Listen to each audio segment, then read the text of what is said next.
Hello everybody and welcome on my journey to watch 500 films in 1 year. The next 3 films I watched were Phantom of the Paradise, Body Double and Snake Eyes.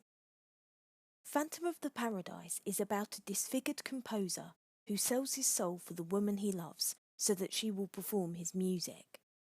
However, an evil record tycoon betrays him and steals his music to open his rock palace, the Paradise.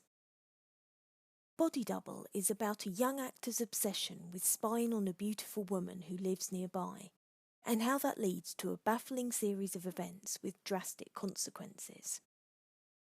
Snake Eyes is about a shady police detective who finds himself in the middle of a murder conspiracy at an important boxing match in an Atlantic City casino.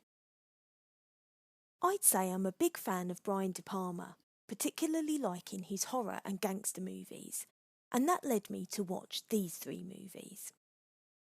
Phantom of the Paradise has a huge cult following, but I struggled to work out what the fuss is all about. The main thing that struck me were the similarities to the Rocky Horror Picture Show, which was released a year after incidentally, but that is another popular movie that I don't particularly like.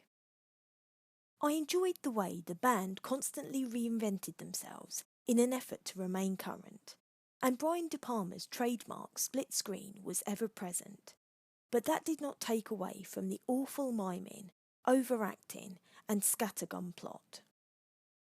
Body Double is typical Brian De Palma, with a storyline comprising of sex, coincidence and crime.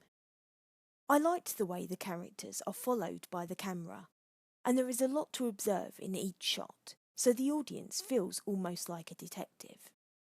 Sure, the acting is quite poor at times, the plot is outlandish, and there are some quite idiotic characters, but this is a big-budget B-movie after all, so I find it impossible not to love. Also, there is a surreal scene with Holly Johnson that's not to be missed. Snake Eyes is probably the best of these 3 movies. Nicolas Cage steals the show with his larger-than-life character.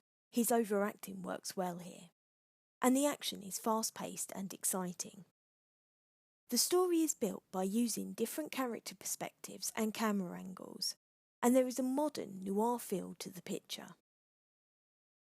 I haven't yet seen all of Brian De Palma's movies, but certainly aim to do so at some point. In terms of these films, I would say that I give Phantom of the Paradise a thumbs down, and Body Double and Snake Eyes a thumbs up. Please join me for my next review, where I'll be talking about Freaks of Nature, directed by Robbie Pickering. Thanks for taking the time to listen, and I hope to hear from you soon.